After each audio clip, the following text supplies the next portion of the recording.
Why are they not helping them? Why are they not taking in the Palestinian refugees? I don't understand it. Because they're Palestinians and that's their land. They don't want to leave. But you want to understand that this land, not too long ago, belonged to the Palestinians. But these things happen all the time in history, John. You can't make that. Hi guys, I have an absolutely amazing video to share with you guys today. It has the legendary John Mearsheimer, and he basically went on this German podcaster, and she starts asking him questions about the Israeli-Palestinian conflict, and especially what's happening in Gaza right now, which John Mearsheimer rightly calls a genocide. And as we all know, Germany, they feel very guilty about the Holocaust, which they should, and so they feel like they have to support Israel unconditionally, even when they commit heinous war crimes. And so you can tell from this video that she is just heavily propagandized and is not using her critical thinking skills at all. And John Mearsheimer just expertly lays out why everything she believes is wrong in a very polite but forward way. And so let's see how this video goes. On the Israel-Gaza issue, you know, I've been quite agnostic on the conflict because I feel like I just don't know enough about it. And I do look at, of course, what's happening, and I'm like, yeah, this doesn't seem, how do you say, verhältnismäßig, doesn't seem like it's not a right use of force. I do understand that Israel has the right to defend itself. It just seems strange when I look at what's happening. And there have been protests in Germany, you know, by students or, you know, different groups that have been, shut down by police. And there's a lot of, I don't know, strange things happening when people do voice their concern over the conflict in Gaza. I'm not saying some of the concerns that are voiced obviously are very harsh and probably, as they should be. Israel is a Nazi state. It's a terrorist state. It is just vile. It's apartheid. I mean, name a state worse than Israel. Like, I legitimately cannot think of one where they just have baked in, because it was just such a bad idea to begin with to put a Jewish state in the middle of a bunch of Middle Easterners, which are obviously Muslim. It was obviously going to create religious conflict. And then just the way they went about it, like expelling so many people and then just trying to brutally repress them instead of ever angling towards a two-state solution. So, I mean, it's very logical how they've reached this state. But, I mean, like, we can make the same arguments for Nazi Germany. Like, oh, they had their economy was in the gutter because of the Treaty of Versailles, blah, blah, blah, all the arguments. And it just doesn't matter. I mean, once your state is operating so immorally, they have to be called out in the most vitriolic terms. probably not in alignment with establishment policy concerning Israel and Germany. But maybe those people who are a little bit more agnostic on the conflict, right? Who don't know exactly what to think about it. And what would you tell them? What would you tell me in this case? And I just want to say her agnostic angle, it's cowardice. Like, if you're just a normie and you don't spend all your time doing politics, like, okay, you don't need to know, like, you don't need to have an opinion on it. You don't need to do any research on it. But if you want to be a political podcaster and you have all these opinions on, like earlier in the podcast, she talks about Russia, she talks about Iran. She has strong opinions, but on this one, she's like, I don't know much about this one. Bitch, use Google. Like, it's just, she's a coward. She knows that if she talks too vitriolic about Israel in Germany, she could honestly maybe get thrown in jail. So that's why. But it's cowardice. It's embarrassing. Well, I think that the proper view on this is to condemn Israel because Israel is committing genocide. For me, genocide is a red line. I'm actually 2024, the year where freaking people have to say, genocide is a bit too far for me. Like, our discourse is so fucked that, like, professors have to say shit like this. Like, okay, maybe you're okay with genocide, but me, like, that's a red line. Like, it's so fucked. Shocked that Germany, of all countries, is complicit in this genocide. Of course, I'm shocked that the United States is complicit as well.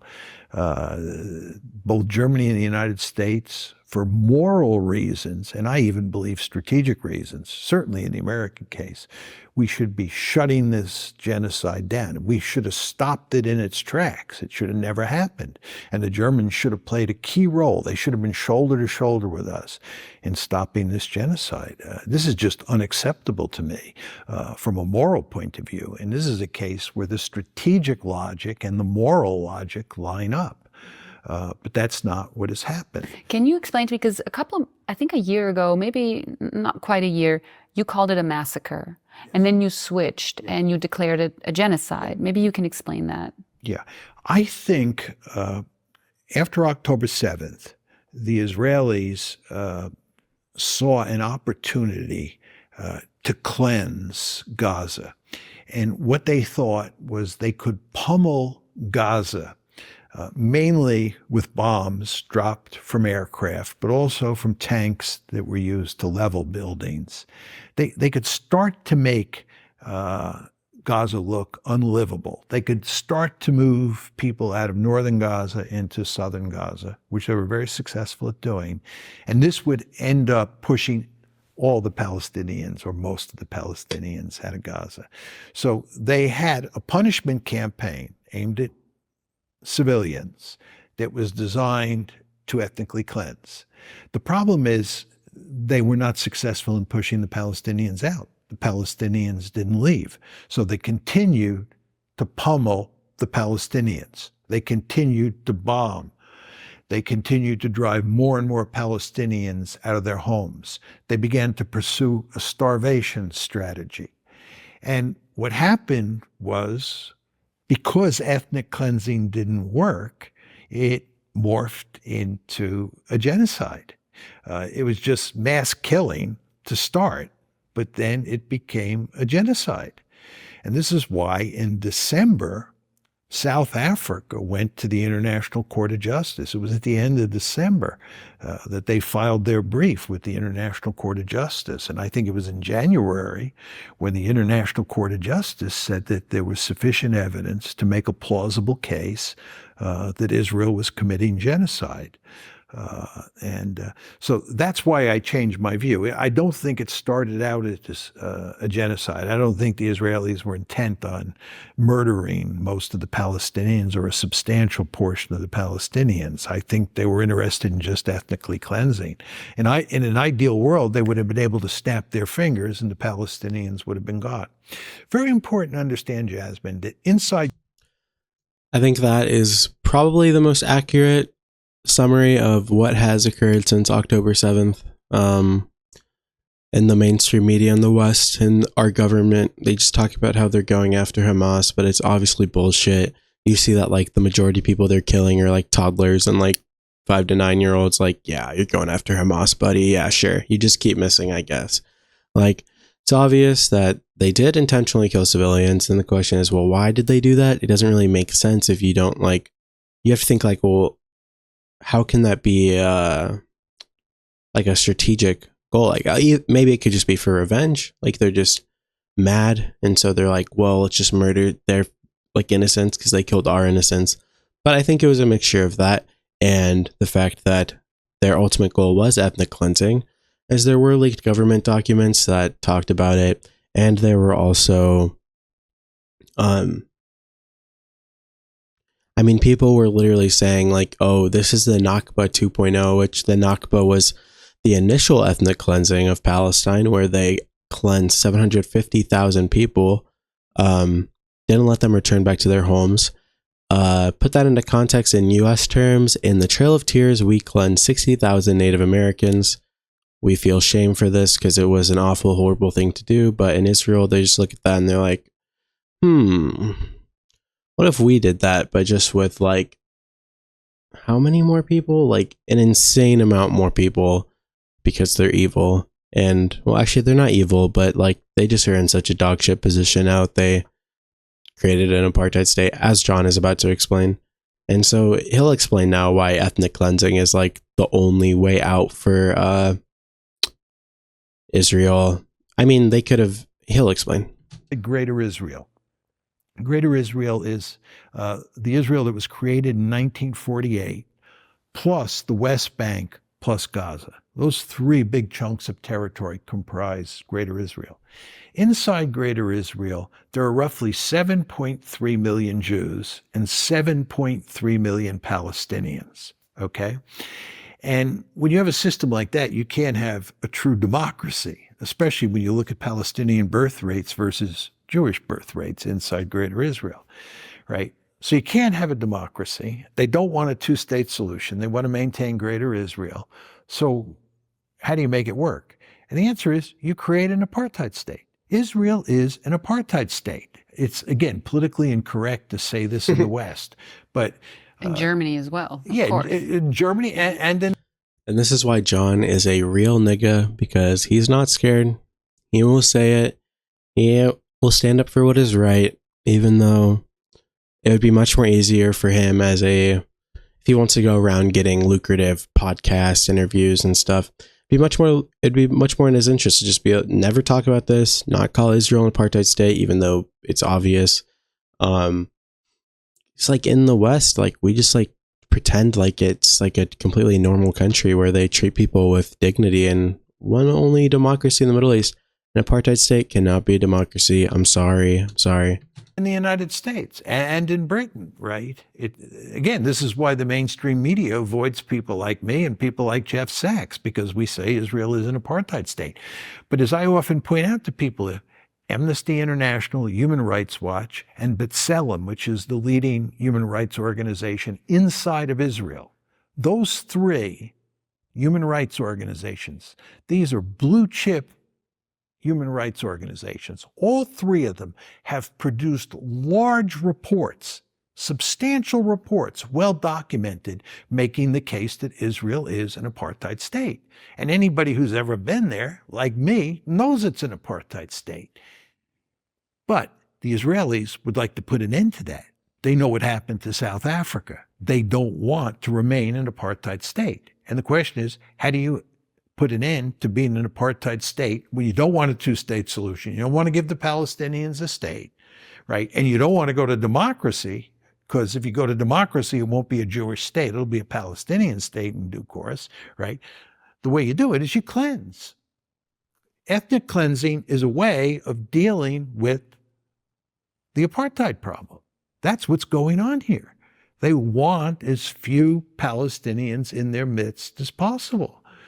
And again, I mean, I will just say, when you say that, you just laid out that there's half of the population in Israel is Jewish, the other half is Palestinian. I understand the demographic development, but how can you call it an apartheid state when you have half of the population are Palestinian? She misunderstood what he was saying. He's saying that within Greater Israel, which is basically Gaza, the West Bank, and what people refer to as Israel proper, he's basically saying within that territory, there's half Israelis, half Palestinians.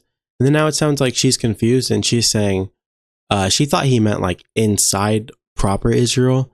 And she thought he meant that there's half and half in there, but there's only like, I think it's like 20% within Israel proper that is Palestinian. So it's not half and half there. Palestinians. And there's even Palestinians who have Israeli passports, who live there, who work there. Like, I don't quite understand. This argument's just so like, how can it be an apartheid state if there are people that live in Israel and have passports? That was a good argument. Some, yeah. The ones in cards, but the vast majority don't. No, again, you should look at the three human rights groups' reports.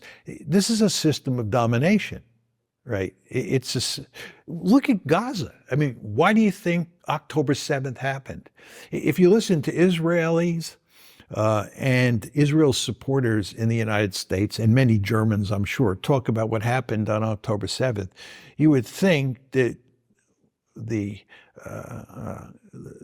Hamas fighters and the other fighters who attacked on October 7th were a bunch of Nazis, right? Like 1930s Nazis who all of a sudden decided they were just going to break into Israel and kill Jews because they hate Jews, right? These are like Nazis. This is ridiculous. This is not what was going on.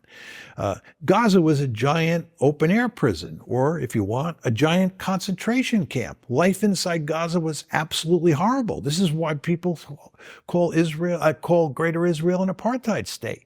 And basically what you had is a prison break on October 7th. These are resistance fighters.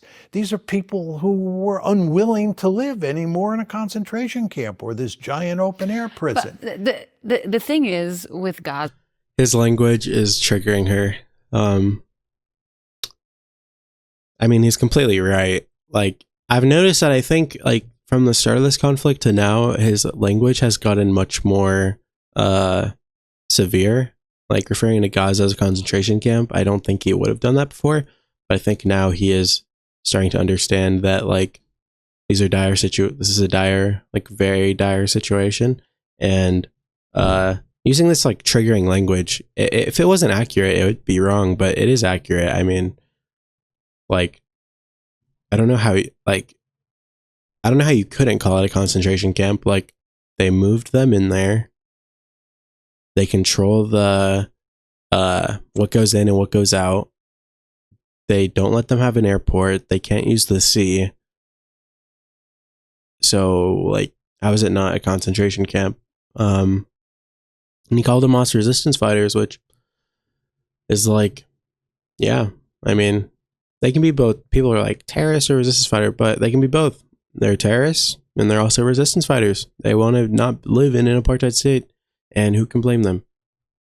Gaza. Okay, so I remember when the attacks happened on Israel and then the Israelis attacked Gaza. I hear about this open-air prison, and at the same time, you see... I hear about this open-air prison. He's trying to downplay this shit. These pro-Palestinian protesters who post these videos from Gaza and the markets and how beautiful everything was. And I'm like, okay, so you're telling me it's an open-air prison, and at the same time it was such a beautiful beach and so great in Gaza, and Israel is destroying that. And I was like... She just said there's a beautiful beach. Like how could Israel make the beach shitty? Of course, like, if there's a beach, it's gonna be beautiful. Like, yeah, I get what, like, she's saying. This is an argument I see on Twitter all the time. Like, when people post before and after pictures of Gaza, because, you know, Gaza just looks like an absolute wasteland right now, like worse than, honestly, like, looks like worse than like World War II destruction. They basically say, like, well, these before photos, this doesn't look like slums. Like, it sure looks like, because, I mean, it looks better. Like, it looks like a city. Now it looks like a wasteland. And she's like, well, if you have, like, pretty looking buildings, it's not a concentration camp. This is like the argument where the Nazis make, where they're like, there was a pool in Auschwitz.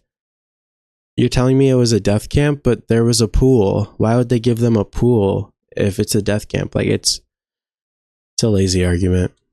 How is that possible? Either it's shitty or it's not. It was shitty. Yeah, okay, but then why are they trying to, via videos and stuff, show us how great Gaza was before? I don't know. I don't know. See, this is like the videos that were like shown on Twitter to kind of show what Israel is destroying in Gaza, which I thought was a little bit contradictory to the story of Gaza being an open-air prison, to be honest. And then the second thing that I noticed, or I thought about, was, okay, so the whole Arabic, Muslim, Islamic world is sort of behind the Palestinians, behind Gaza, and supports them. Why are they not helping them? Why are they not taking in the Palestinian refugees? I don't understand it. I don't understand why they can't send humanitarian aid, and I'm sure they have in limited capacity, but why don't they take in the 2 million refugees into their own country? This is literally Nazi. This is a literal Nazi argument. This was Hitler. Like, you can find a video. I might put it in the video. But Hitler is basically talking about the Jews, and he's like, Germany is this small, and all these countries, they want to talk about how badly we're treating the Jews. Well, why don't you take them then? Our country's this small, and you have all this room. Oh, you guys don't want the Jews either? Oh, that means that, I mean, you're just showing, like, do you really care about them if you're not taking them in? Like, it's the same exact argument. It's because Israel are not, they are a Nazi state. They operate like them. They use the same arguments. We don't want these disgusting people near us, but you guys have to take them. It's, yeah, gross argument. And also, I mean, these countries are poor. They can't afford to take in refugees. And also, if a Middle Eastern country actually did accept that and let Israel dump all of the Gaza refugees, like let's say Egypt accepts it, they will be looked at as being complicit in the full ethnic cleansing of Gaza.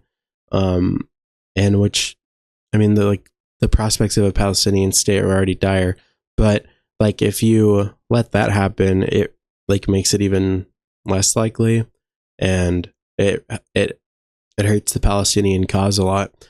So whoever like would allow that would be looked at as a traitor in the whole Middle Eastern area. But I mean, they should let in refugees. Like, it's fucked up that Egypt doesn't let people cross from Gaza. I mean, they're literally being slaughtered and starved to death. So the fact that Egypt isn't even letting people through is like really fucked up. Because they're Palestinians and that's their land. They don't want to leave. As a German, you don't want to leave Germany and move into Poland. Yeah, but I mean, or move into Czech. No, well, but that's de facto what happened after the World War. You know, like the frontiers. I don't know. Countries get new. How do you say Grenzen? Borders. Borders. Thank you. Countries have new borders, and then people get displaced. And I'm not saying this is a nice thing that happens, right? That's not what I'm saying. But how? But you're saying it's acceptable. No, I'm not saying it's acceptable. I'm just saying that the Palestinians are still considered refugees after being there for. And then now she just jumps into another freaking Hasbara talking point. Like, she just got called out. Hey, are you saying like these 2 million people should get ethnically cleansed so Israel can get bigger? Do you want to go live in Poland? And she's like, well, no, I don't want to go live in Poland. It sucks, but that's how life is. The thing is, I could understand, like, in the Russia-Ukraine war, I can understand that I'm sure some pieces of Ukraine are going to be forced to be part of Russia at some point. That just seems like a reality. Not that makes it right, of course, it's bad, like she's saying. But the difference is, with the Palestinians, they don't have a place to go.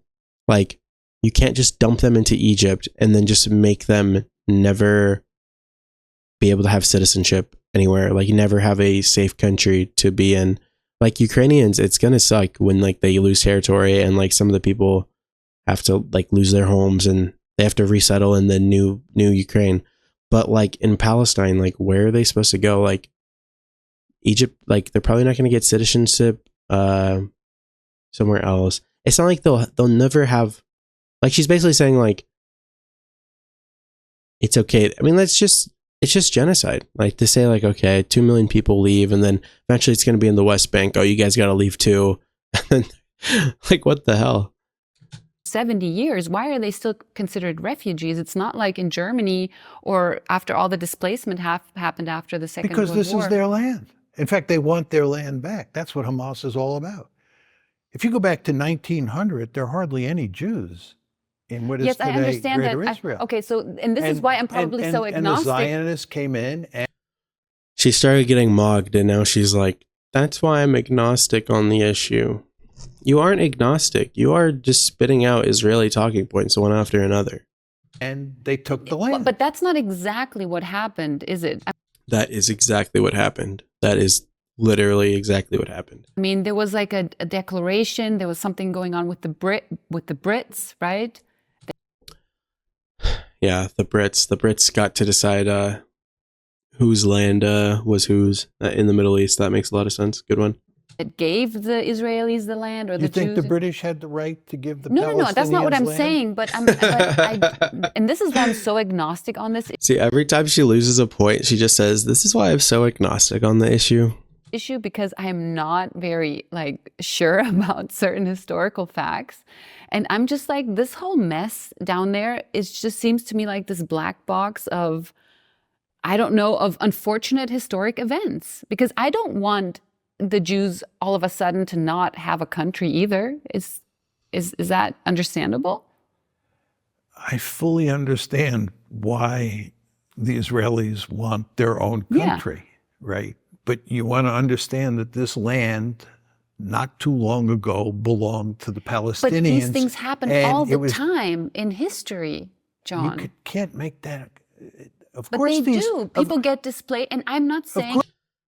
With her logic right now, she's legitimizing ethnic cleansing. She's legitimizing genocide. Like there's so many awful arguments you could make with her logic. That's why John is saying you should not make that argument. You could justify what the Nazis did to the Jews with the logic she's using right now, where she's like, well, hey, sometimes people get displaced from their homes and put into camps, and maybe the population that was there just didn't want them around. So I mean, it happens. But I mean, obviously, we don't accept that argument for the Holocaust. So why should we accept it here? It's fair, but don't. At some point, you kind of, just like with Ukraine, at some point they're gonna have to accept what is, and it's the same in Israel. I'm sorry, I don't think it's that different. They're not going to accept it. That's quite clear. Exactly, but I'm saying but then you again, can have, that's why the Israelis want to drive them out. Yes, but you can choose unfair peace, or you can fight for fairness of the land. I mean, you could choose whichever you want. But sometimes unfair peace is probably better. If you were a Palestinian living in Gaza and you were young, you would have joined Hamas in all likelihood. I understand. You would have rebelled. Listen, John, And if your family owned property that was now part of Israel, you would want that property back. You would view it as your property, right? After decades and decades? Yes, exactly. Germany doesn't want territory back in Poland or in... Look, bitch, you stole that shit. It wasn't yours to begin with. Okay, I shouldn't be saying you because she is not Nazi Germany, but she is German. This is a totally different argument for if you steal something and then it gets returned to the original owner. There's a difference between that and stealing something and then telling the people you stole from who are holding on to barely anything of what was originally theirs, and then saying, hey, you just let go of this. It's just so obviously different. Many Jews argue that Israel has a deed to the territory that it now Yes, a biblical controls. deed, right? Which that's the Bible. It's a little ridiculous. I do understand that. I totally understand it, but I'm talking about the situation we have right now. So what are we going to do with what we have right now? And sometimes things are unfair, John. It's just how it goes. Do we want this fighting to continue forever? Because this is... Just accept apartheid and ethnic cleansing, Palestinians. Why are you so rowdy? Why are you fighting back? Just accept it. You got rolled by the Jews. Just leave. Duh. This is what I'm thinking. I want to be very clear here. The United States believed for a long time that it had a solution, and many American leaders still believe there is a solution. It's the two-state solution.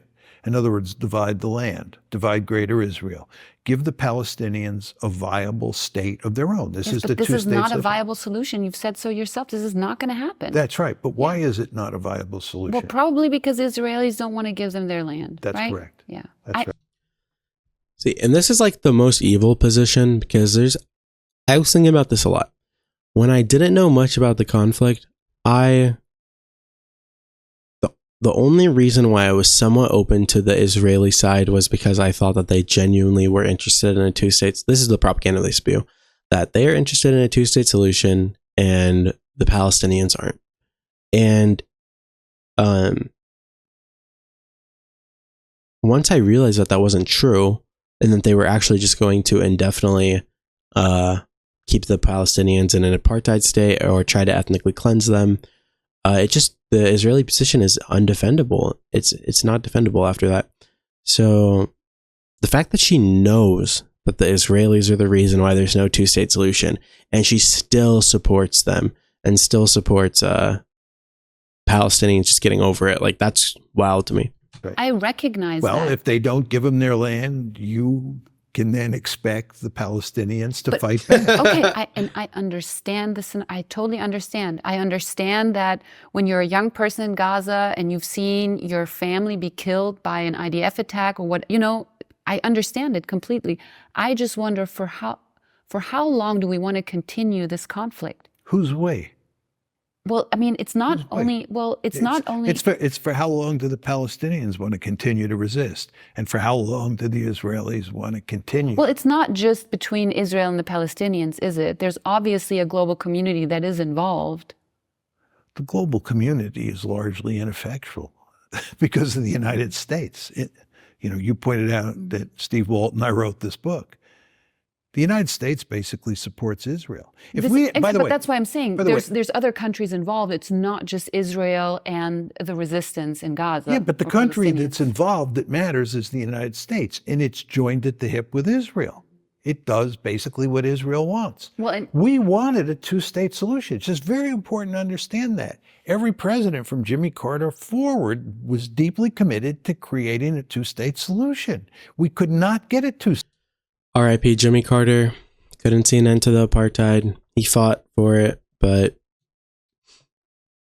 it's too hard. State solution because Israel had little interest, and the lobby went to great lengths to undermine the pressure that any American president put on Israel to move to a two-state solution. You ended up with an apartheid state, and when you have an apartheid state where you have roughly an equal number of Palestinians and Israeli Jews living inside it, the dominated group is going to revolt. First Intifada, Second Intifada, October 7th. This is hardly surprising at all.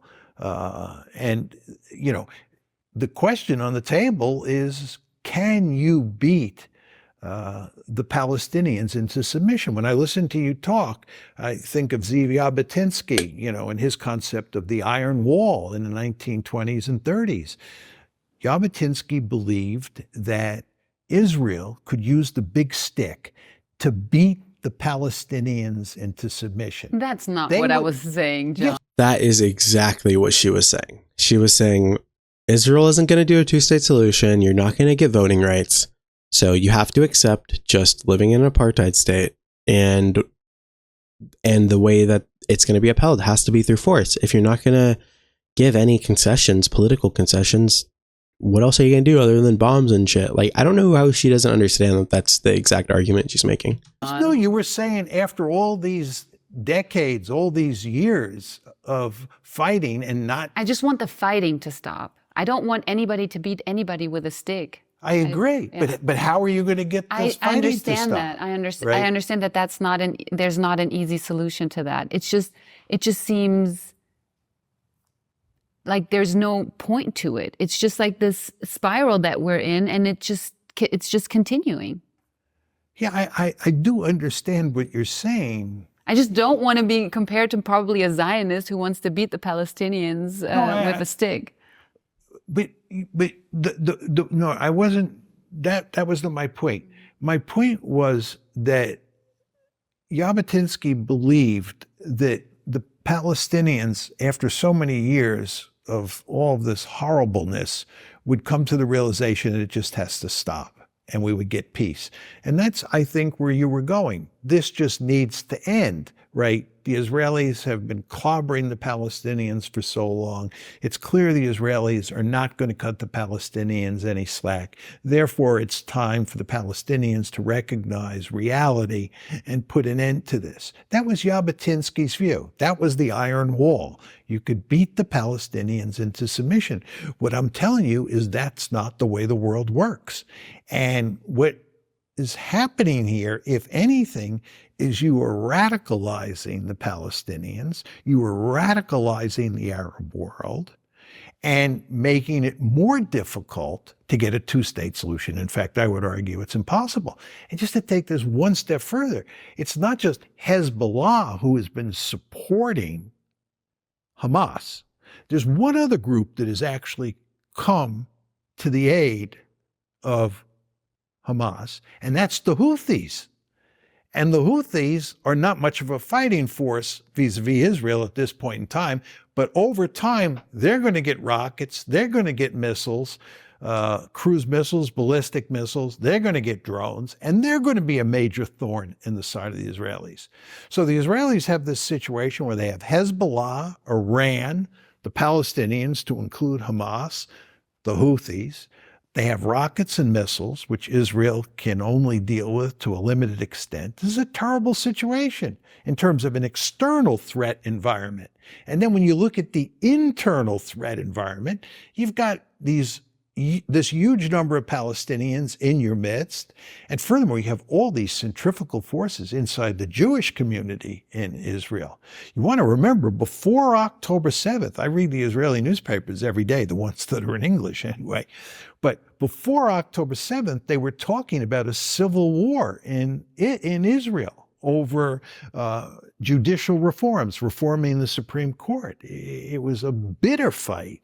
And there are other centrifugal forces at play inside the country as well. So this is a country that's in real trouble. And again, American presidents wanted to help solve this problem a long time ago by moving to a two-state solution. But the Israelis thought that they could beat the Palestinians into submission or keep them under control. And they were wrong. This has been an interesting discussion. I don't have much to add. John cooked like usual.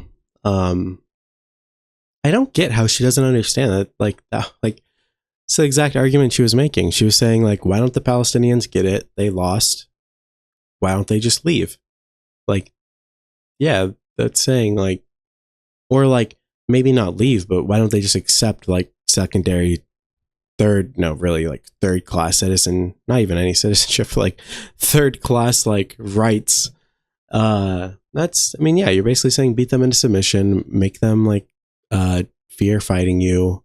I don't know why she got so scared when he brought that up. And I think that I'll probably keep my I won't keep my agnostic view on Israel and Gaza, because I do understand that what's happening is unfair. It's not just, right?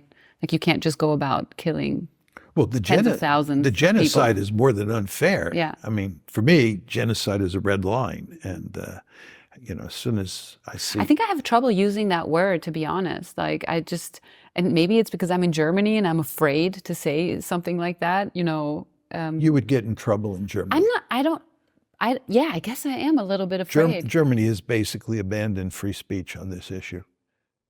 In fact, well, I bet on a lot of issues, but yeah, especially concerning Israel and all of that stuff, I just get really like, I kind of freeze up, and I'm like, I don't even know what can I compare, and because you've used the word concentration camp, you've used the word genocide, and I'm like, I get a little... And apartheid. Yeah, and you use these words, and I'm like, I am a little afraid to even use these words, because, you can get in trouble comparing things, and...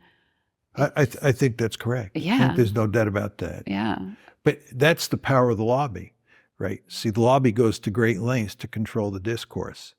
And everything's anti-Semitic. Like, you can, like, even using words like globalist can be, interpreted as like anti-Semitic. And I'm like, okay, I mean, it's just very stressful, I guess I would say. Yeah, there's no question. If you criticize Israel, even if you're Jewish, right, you'll be called either a self-hating Jew or an anti-Semite. I remember when Steve and I wrote the book, a number of people said to us, the real problem with you guys is that you're not Jewish. And if you were Jewish, you could get away with this.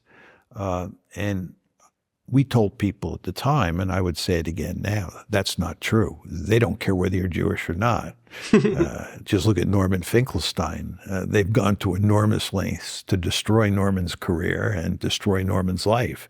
And Norman is the child. Norman Finkelstein is the GOAT. He very courageous man. He's very persuasive. His rhetoric style is just, it's very impressive, and it's a very important issue that he's speaking out about. So the fact that he's able to be such a persuasive figure in these awful times is just hats off to him. He's really cool. The Holocaust survivors, right? Both his parents were in the Warsaw Ghetto, and they were then evacuated to Majdanek, and his father was in Auschwitz. I mean, Norman is, legitimately Jewish. And, nevertheless, they've decided that they're going to destroy him. That's the way it works. It doesn't matter whether you're Jewish or not. You just can't criticize Israel. And the reason that the lobby and Israel itself, of course, don't want an open discourse is because if you have an open discourse, if you turn people like me, Jeff Sachs, Norman Finkelstein, assorted other people loose, and we can talk to large audiences about what's going on in the Middle East and what's going on inside Israel, I believe lots of people will accept much of what we say. And this, they believe, would be disastrous for Israel. And I want to make it very clear that I think that being unable to criticize Israel and supporting Israel unconditionally, which is what Germany is doing, is not in Israel's interests. I think Germany is pursuing a policy towards Israel today that is damaging to Israel because it is facilitating a genocide. Israel is in a hole, and it's digging deeper and deeper. And countries like Germany, countries like Britain, and countries like the United States are down in that hole with Israel with their shovels, helping the Israelis dig deeper and deeper. Israeli needs some tough love. It needs the United States and countries like Germany to tell it to change its behavior, to certainly stop the genocide. Cook. I think that's a fantastic point to end on, that all this like babying and coddling that these countries do for Israel is like precisely the reason why we ended up here. It should have never been acceptable for the Israeli government position for the last 20 years to basically be like, yeah, we're an apartheid state. And the fact that like that has been enabled. And it's not even like our governments are acknowledging like, yeah, Israel is an apartheid state, but it should be for XYZ reasons. And this is why it's good, actually. They just lie. They say that it's not an apartheid state. And it just makes it so people they don't have any good idea of what's actually going on there. And they think it's just two states fighting against each other when really it's just a dominated group of people trying to get their rights back. Yeah, it's tragic. I think AIPAC is like, wait, let me see what else they talk about. Okay. I hope that AIPAC's power is lessening with social media and increasing diversity in America. Maybe, hopefully, we can cut off the unconditional support and stop sending them weapons, and then maybe they'll treat the Palestinians just a bit like, maybe they'll treat them with 1/10 of human decency instead of 0. Yeah, that's about it. John Mearsheimer really cooked this chick. I think he's right about pretty much everything. You guys have some things you disagree with on him, I'd be interested in hearing them. Put them in the comments, and thank you so much if you watched the whole video. Have a good one.